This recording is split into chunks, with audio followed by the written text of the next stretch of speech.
Welcome, everyone, to another episode of the Country Club Leaders Podcast. Today, we have with us Craig Watson, the golf coach of the Palm Beach Atlantic University golf team. Welcome, Craig. Thank you, Leo.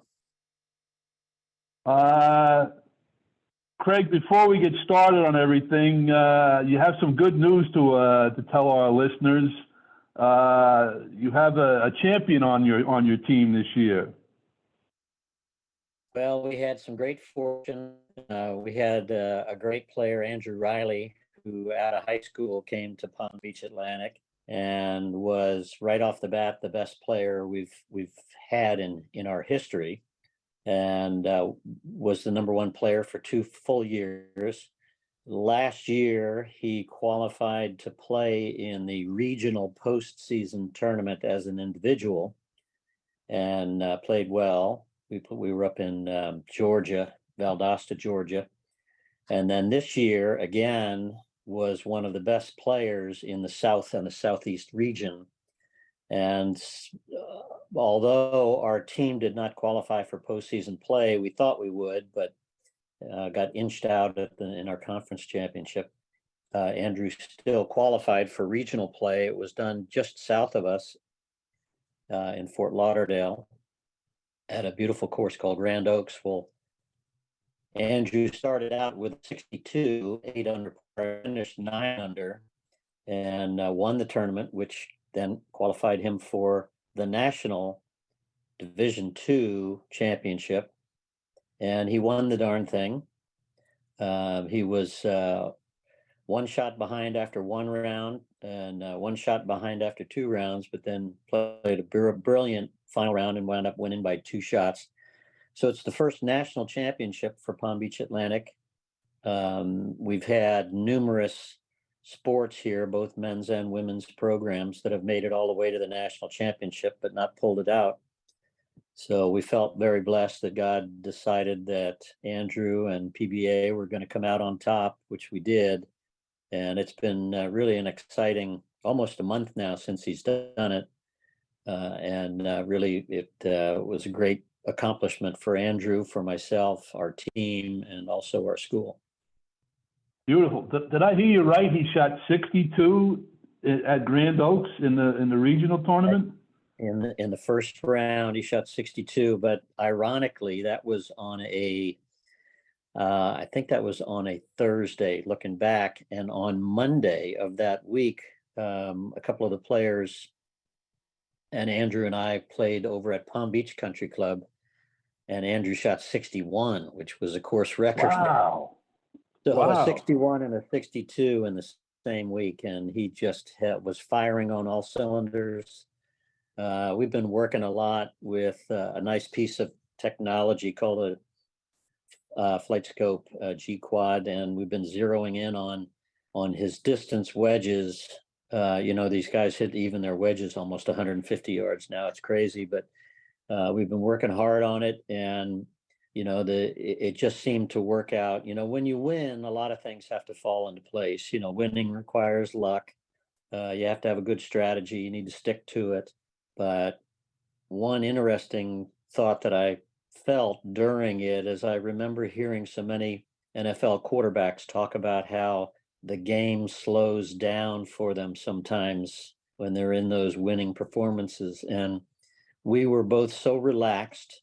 Even once during the second round, Andrew made 4 bogeys in 6 holes. We really didn't get out of sorts. We stuck with our strategy.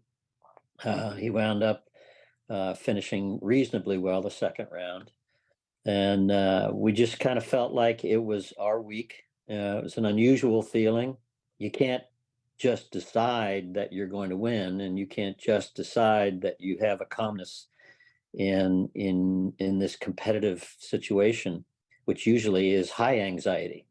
But we both looked at each other at the end of the 3 rounds and said it's amazing how we felt so comfortable, and it all just came together. So it was great for all of us. It was really a unique feeling to win And it's not something that you can predetermine. It's not something you can plan. You can only just do your best and hope that everything falls into place at the right times, just like what happened in the U.S. Open. And it just fell into place for this young man that just won the Open. So what I just heard, Craig, was, for me, I heard he made 4 bogeys and he accepted the 4 bogeys, stayed calm, and just plodded along and didn't let it affect him. Well, I think he was 4 or 5 under at the time. So he was four. I think he was 4 under. He chipped in for eagle on the 11th or 12th hole, I forget which, and then hit a couple of errant shots. We made a couple of decisions that, looking back, it's going to happen during a round.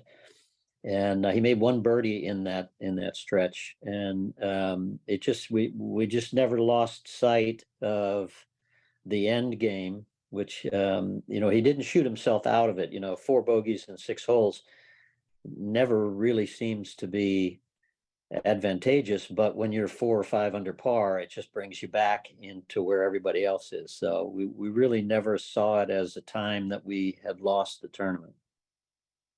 Right, and then you mentioned the flight scope. How has that helped you in other technology? If you can expound on that a little bit. I said flight scope, but I meant foresight. So flight scope, like TrackMan, they make these units that can determine the distance, the spin, the direction, the apex, different things that help in a player determining how to do things better. Some use it heavily, some use it partially, some don't even use it. So you and I come from a school that used the flight of the ball as a factor in trying to determine what the player does in a swing that takes a fraction of a second. And you and I both know how, when we work with a pupil for a long time, we get a feel for what the player does when they hit a good shot or when they hit a not so good shot. But the thing that anybody that competes a lot will realize is that you don't hit every shot the way you want to. In fact, you hit very few shots the way you want to. And it's how you recover from the ones that don't necessarily go to where you were hoping they went. Right. Craig, so can you? Go ahead. The unit that we use gives and it's done from a face-on perspective with a number of cameras. The TrackMan and the flight scope usually work from behind the player so that they can determine from its initial velocity and direction, and then through the algorithms that are used in the software, they can determine what that ball is going to wind up doing after it leaves the area of contact. So you like this foresight piece of equipment? I like it a lot. Yeah, you can see the tour players have them even in their warm-up, and where TrackMan seemed to be the one that was used the most. Now a lot of the players on the PGA and LPGA Tour and even amateurs use the Foresight G-Quad, and it gives a little bit more information. There's even players that have the TrackMan behind and the G-Quad in front. So it's Wow. definitely helpful. Definitely helpful. So Craig, you've been in the business, the country club business and the golf business for a long time.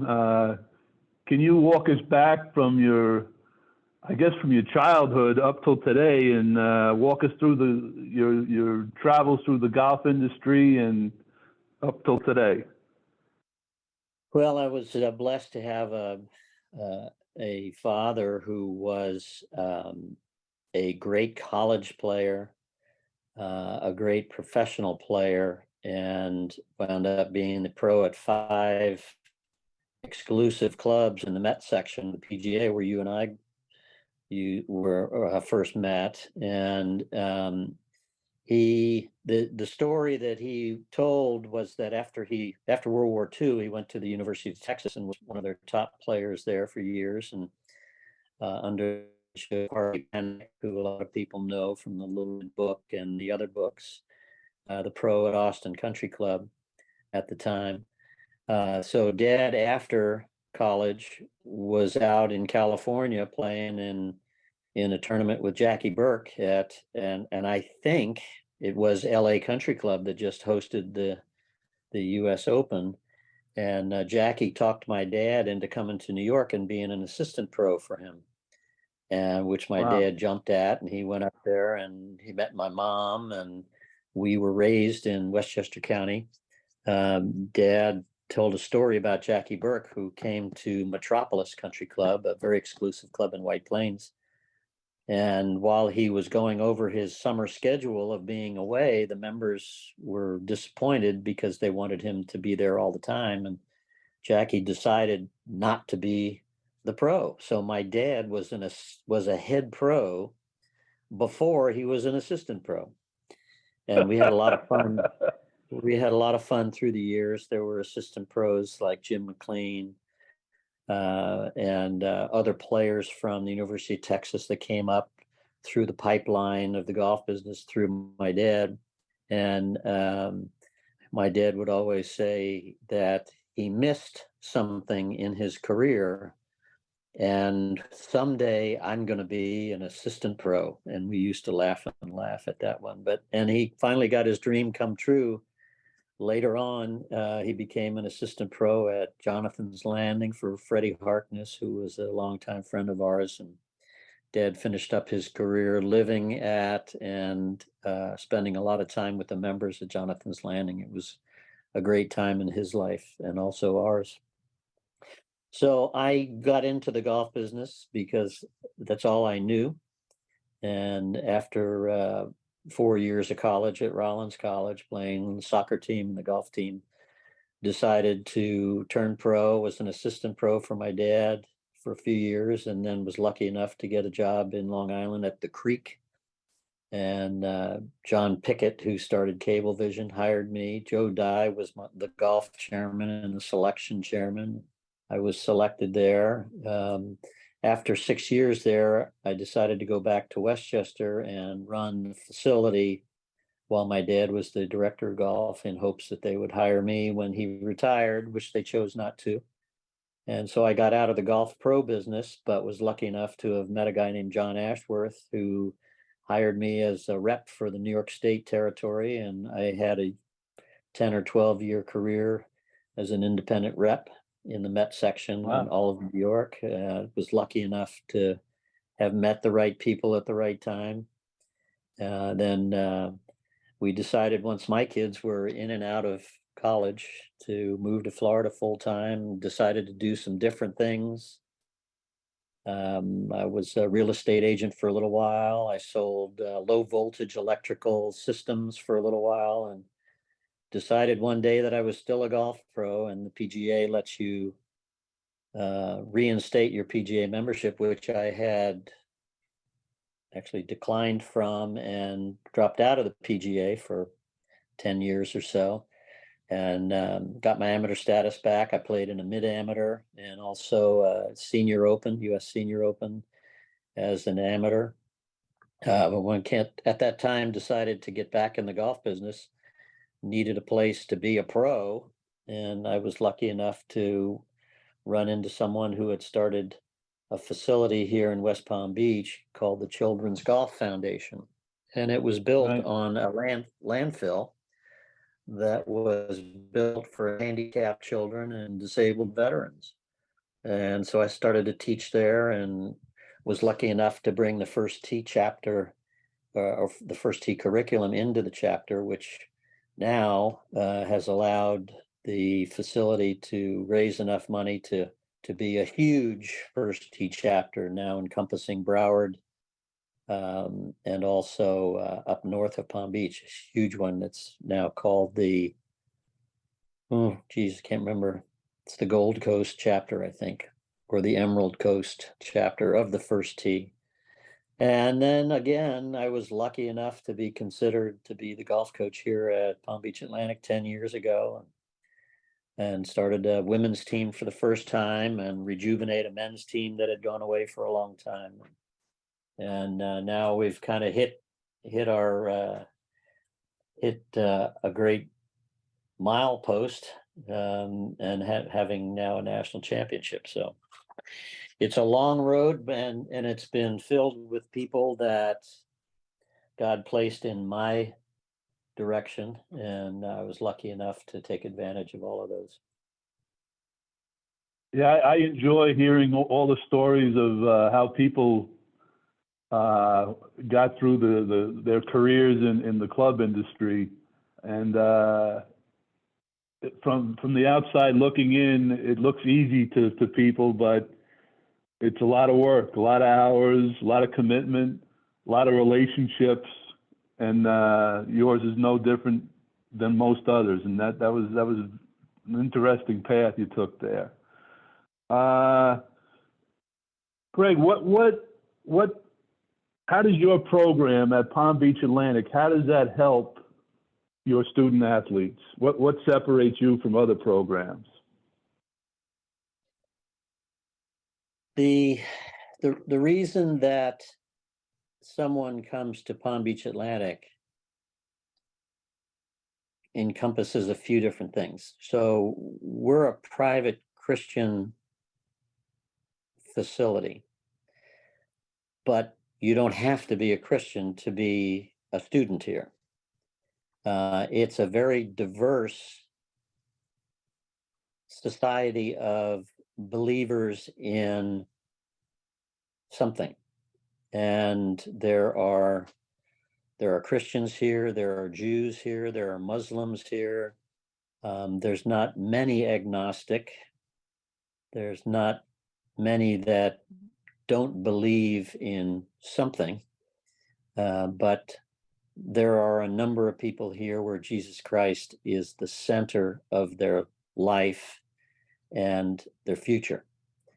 Division II athletes usually are more interested in a great education and playing a sport while they're in college.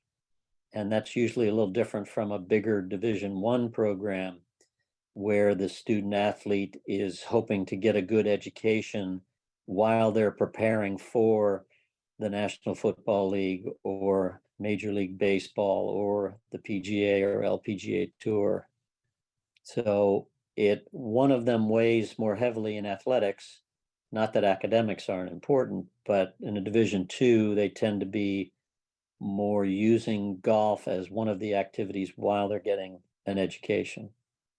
So we're in a conference which is quite unique. There's 10 private schools in Florida that make up the Sunshine State Conference, and many think that it's the highest level of Division II competition in the country, week after week. And as seen in the regional tournament, where we sent I think 6 of our 10 teams to the regional postseason and 3 to the national postseason. It's the highest form of competition week after week that you'll find in Division II athletics in the NCAA. Right. I've met and I've got to know a few of your players, and they're extremely nice people. Extremely nice people, and that's a credit to you and your program. Craig, what do you do with a player that's not committed to your program or not committed to your team? How do you work with that player? Every year we, in up until this past year, we've always accommodated most of the men or women that wanted to play golf here at PBA. We're a program that doesn't have much athletic financial aid, So mom and dad are in many cases paying full price minus an academic scholarship to come to school here. So I've always accommodated those that wanted to play golf, even though they may not be at a level where they may compete. Unlike every other sport, the whole team doesn't go to a competition. We take 5 players to a competition, and the 4 best scores each round count, much like they do in high school. So when you say, what do I do for an uncommitted athlete? It probably depends on the athlete. Very often, after a year or two, and they realize they're not going to be in a competition, they tend to fall away. But I've never been one to say you can't play golf here at PBA. So we have a limited staff. So very often that player that's a little less committed just seems to find themselves doing things a little bit more on their own, which in golf, we do a lot on our own. So, but my last 2 years of recruiting, I have made it clear that I'm not going to bring another player in unless I really think they're going to affect the playing part of our roster. And that would be a top 5. Certainly, I don't have a crystal ball. I can't tell you how a player is going to be once they come to college, because coming to college is something new. It's harder in the classroom. The competition is greater, as our conference would show. And many times, a player in high school who was a team captain and big man on campus or a big woman on campus comes here, and then they find out that they're not. Some have a difficulty with dealing with that, but most everyone that comes to a college or university to play a sport doesn't compete their freshman year. I mean, that's true in many of the sports. So Right. it's true with our sport too. But in this case, I'm only recruiting one player from high school on our men's team and one player from high school on our women's team. But both teams have players that are transferring from an existing program, and in all cases, expect the men and the women that are transferring in to be substantial players. So in 2024, which we've been talking to those kids for 2 years, and now 2025, everyone knows that I'm looking for players that are going to be good enough to compete right off the bat, and not be waiting to see if they develop into that type of player. So this is the first time we'll have a full roster in men's and women's of really only 12 players on each team. Right. Now, we all go through setbacks in life. How do you help your players overcome setbacks on the golf course or in their golf games? I look at the top players in the world, and you have a Rory McIlroy who hasn't won a national championship in 9 years. You just watched Ricky Fowler, who has been uh, performing in his eyes and many golf watchers in that he's been absent for 3 years. And we all just watched the U.S. Open and heard the media talking about Ricky and how he's hung in there. Realizes that at this level and really even at our level, you don't necessarily get out of it what you put in. But this is a rough sport. I mean, you have to have some thick skin. You have to have a terrible memory because you don't want to remember how bad things can seem like they get. We were lucky enough to meet someone who's not with us anymore. Sean Humphreys was a great mentor for us to learn how to think differently. Sean passed away just recently. I know you knew Sean, but he was able to share with us some of the things that he discovered from the elite athletes in the world. And in many sports, that's the Olympic level, where these players train for 4 years for something that may only take a few minutes. And we'll always be grateful for meeting Sean and learning how to think differently, because how you think controls how you perform. And we've been lucky enough to have that, and I credit Sean and what we learned from him for helping Andrew win this national championship, because just because you hit a stretch of 4 bogeys and 6 holes doesn't mean you can't still win. And it's, what do you think about the next hole? What do you think about the next shot? What do you think about the next, as Sean would call it, the next task? And if you have a good strategy and you commit to the strategy, there's some steps that the elite athletes that Sean got to be around in his investigative years has helped us through it, both on our men's and women's team. And it's been the biggest strength that we have in our program for us to share with new players coming in. Yeah, I became friends with Sean, and what I noticed about him was he was a good person. First of all, he'd do anything to help you, but his energy was through the roof. You know, he was really excited about what he did and trying to help athletes get better at their sport. And rest in peace, Sean. Yep. Craig, do you have any good stories from the Creek Club or your time as an assistant? Give us 1 or 2 of your favorite stories. Oh, gee. If you want to. I should have a few, because, you know, if you're in the golf business, there are characters that either were members or someone on the staff. As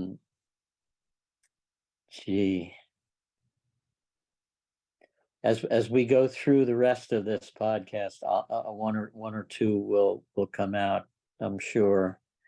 Well, I'll start you off. Okay. Start you off. I was working at Hempstead Country Club. My first assistant's job at a private club, and it might have been the first week or 2 I was there. And this member comes out of the locker room, and he's got a sippy cup. And this was a long time ago. I don't think even sippy cups were invented at that time, but this guy had a sippy cup. And he almost falls down the locker room stairs because he's so drunk. And I turned to my boss and I said, we can't let him drive home like this, you know?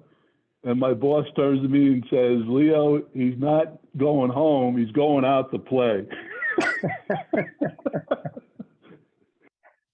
So that was my introduction to country club life.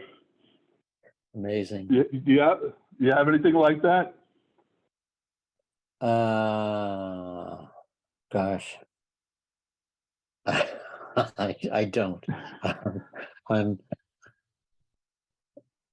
I'll keep, in the back of my mind, I'll keep thinking. You know. So what? Go ahead. I when I was at the Creek, a good friend, and you may know, Mark Diamond was a great amateur player from the Met section. Mark followed me at Rollins. Wound up playing in a couple national championships. Right. Great player and a great teacher. Right. I check in with Mark every once in a while. We talk. Mark was very close to Carl Lauren, who was a world famous instructor. There were some guys that worked for Carl that one night when I was at the Creek, my wife and I lived and our kids, our family lived in Locust Valley. And one night, Mark Diamond, Jimmy John, and Howard Wyckoff, that had all worked for Carl, came over to our house. And actually, I just remember telling this story to Mark the other day when we were together up in Orlando. and my sides still hurt from laughing at stories that had to do with Carl Lauren. And all those guys worked for him, but to get those three guys together, Right. it was one of the funniest nights that I've ever had. I will tell you about another story that had Carl involved. And when I was at the Creek, Carl was at North Shore, which was right across, almost across the street, and wanting to know about how people teach and play and all of that. One day I called Carl and asked him if I could come over and him watch me hit some balls. And Carl had a very unique thought about how to swing a golf club, and it had to do with the shoulders being left a parallel at address, and the left shoulder being the first move. I'm looking up at my bookshelf, which has my dad's collection of great books. One of them is the paperback version of Carl's book called um, this the move with the left shoulder. And so I was over trying to qualify for the British Senior Open, and I got there, and in the practice rounds, I was hitting the ball all over the place, and I couldn't make contact. I was so disappointed. I'd gone all the way over there to try to qualify, and I was sitting in a restaurant looking up at a TV, and I looked up, and there was a player. His name is escaping me right now, and he was on the PGA Tour. Help me with the name. He was from South Korea. His nickname was the Tank. So I'm watching him, and he had open shoulders and a closed stance at address. And I looked up there, and I said, "Open shoulders." The next morning, I went out and I tried the move that Carl would suggest from a open or a shoulder alignment to the left of parallel. And I went out and I just started to hit the ball well. So I stuck with it, and I went out and I was 2 or 3 under par with 3 or 4 holes to play, thinking that I was going to qualify. And I walked up to the 15th tee at this course we were playing at. And it's a long par 3 with a Nicholas Redan in the middle of the green. And I walked up, and don't you know, Larry Startzel is standing on the tee. Larry's a well-known golf professional and student of Carl Lauren. I walked up to Larry Really? and I said, "Larry, this is the most incredible story I've got to tell you." But I had to hit a shot, and I hit a shot onto the green and made a par. Well, I wound up double bogeying, or bogeying 16, doubled 17, and drove it out of play trying to hit a drivable par 4 on the last hole and wound up missing. But I credit that looking at a TV, seeing something, going back, trying something that I learned from Carl, and then running into Larry Startzel. I mean, this was ironic. I thought, I'm going to qualify for this tournament with some thought that I just got the night before sitting in front of a TV. Well, don't you know, as Right. I'm flying somewhere later on that year, I get up to stretch my legs. I walk into the back of the plane, and Carl Lauren's standing there. So I got to tell him the whole story, and he just looked at me. He said, "That's amazing." But Carl was a good friend of my dad's, and Gene Boric as well.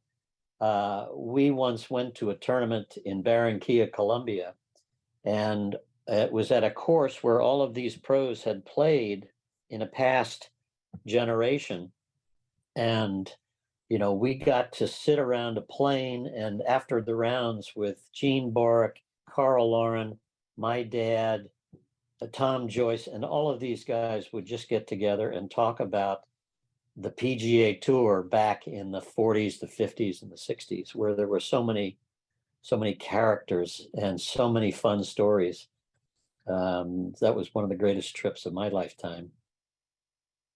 Yeah, Carl Lauren affected a lot of golf professionals in the way they taught golf and the way they played golf.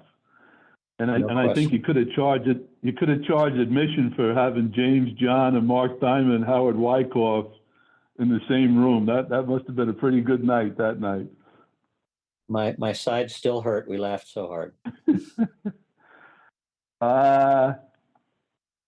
Craig, as we wrap this up, is there anything you want to tell a young adult starting out in the country club industry? You know, what advice would you have for them?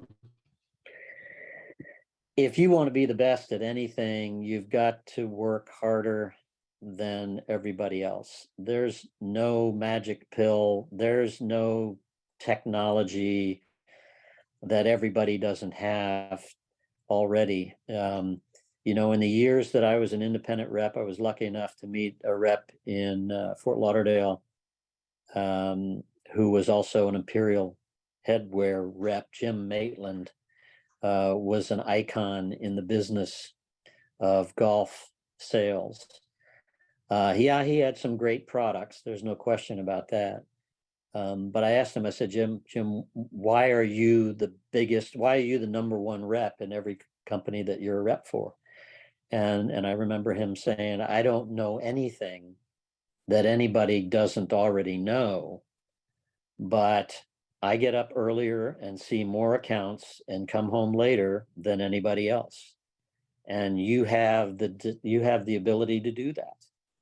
And that's what kept me alive and you know, wound up, I wasn't the number one rep in any line because you have a shorter season in New York than you do in Southern California and South Florida. And those are typically the largest territories for any product line. But I see Jim often, and I say, you know, you were the driving force to me being successful at what I did, because I tried to get up early and get out on the road and see more accounts than anybody saw in a day. And I got home late. But one great decision that I made is, since I left the golf business, that I was able to see my kids grow up on weekends. And if you're a golf pro in the Met section or the Midwest in New England, you go to work early and you come home late during the time that your kids are out of school, which is the summertime. And down here in Florida, the height of the season, it's dark at 5:30 or 6 o'clock. And the slow part of the season is when your kids are out of school. So since I wasn't a golf pro for much of my career, I had a great opportunity to be with my kids and coach basketball and coach softball or baseball and watch all my kids grow up instead of some of the pros that hardly saw their kids during the summer. So that was one great thing that I got out of not being a golf pro at a country club for those years. But the information is available to everybody. You know, you and I were talking yesterday, Leo, about what AI is doing to some industries, and it's there for everybody to use, but many are choosing not to use it for any number of reasons. But it still boils down to putting the time in. Whether, you know, you look at the guys and the girls on tour, everybody is out there from daylight to dark.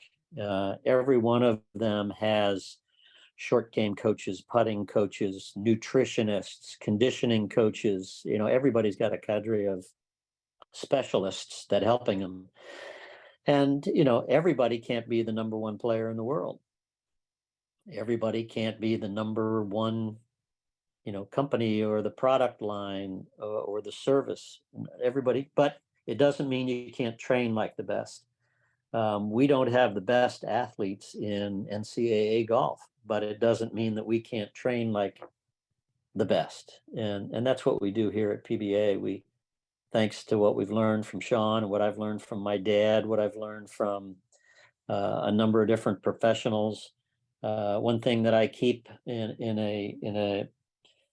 an envelope or right around my desk is something that you wrote and showed me a number of years ago about how just because you don't have a huge budget and just because you don't have perfect facilities doesn't mean that you can't have an elite opportunity for members at a private club like you did, and you were so great at, Leo. And they were lucky to have you there, and um, it's one of the things that I continue to look at all the time. You can complain about not having the best facilities and the most money to spend, or you can do the best with what you have.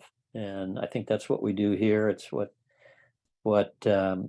God shows in the Bible, that a lot of people didn't have um, gold and riches, but it didn't keep them from being the best that they can and impact the lives of others.